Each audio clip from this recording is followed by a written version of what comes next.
Steve King here with you once again. Now I'm going to talk about the art of thriving. What are the qualities that separate those who have the ability to withstand the worst and yet are seemingly still able to thrive from those who catastrophize and view themselves as hapless and helpless victims?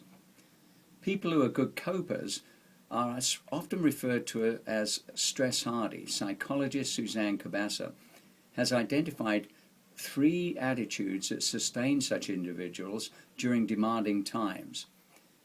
These attitudes are called the 3 C's: challenge, commitment, and control. A stress-hardy person sees change and crisis as a challenge rather than as a threat. Even when they cannot control the outer situation, they realize that they always have control over their response to the things that are happening. There is a wise saying that relates to this phenomenon. Norman Cousins stated that suffering is inevitable, but misery is optional. Some of the thriver qualities which have been exerted from the Beethoven Factor, the New Psychology of Hardiness, Healing and Hope by Paul Pearsall, that was published, I believe, in 2003. Thrivers are beings who can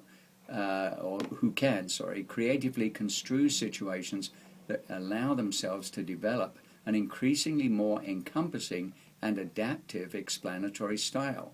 They tend to have very strong immune systems, and even at the worst of times, they seem aware on some level of the rules by which it functions. They actually have faith that no feeling will last forever. It's sort of like the have faith, calm down, and don't despair rule. They sense that suffering is essential for a truly authentic life. They seem to know or have learned to let their emotions flow naturally and rather than to cling to them. They know that it's not being afraid, depressed, or anxious that destroys their lives. It's allowing themselves to get stuck in these emotional states, the let it go rule.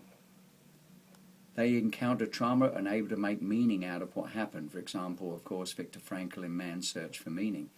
They're not only immunized against the next adversity, they actually also become better able to recover more quickly from it.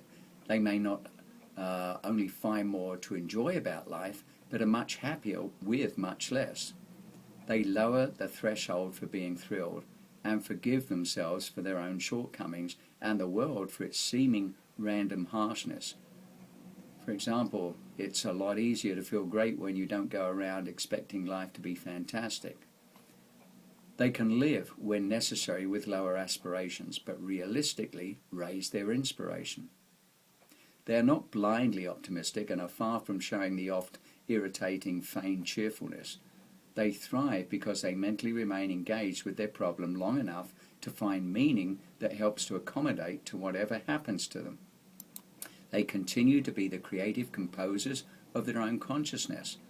An issue of the Olympia Fellowship of Reconciliation back in 1986 listed some of the signs of creative composition and inner peace as being a tendency to think and act spontaneously rather than from fear based on past experiences, an unmistakable ability to enjoy each moment, loss of interest in judging other people, loss of interest in judging the self, loss of interest in interpreting the actions of others, loss of interest in conflict, loss of ability to worry, very serious symptom obviously, frequent overwhelming episodes of appreciation, contented feelings of connectedness with nature and others, frequent attacks of smiling through the eyes from the heart, increased tendency to let things happen rather than make them happen, an increased susceptibility to love extended by others, as well as the uncontrollable urge to extend it.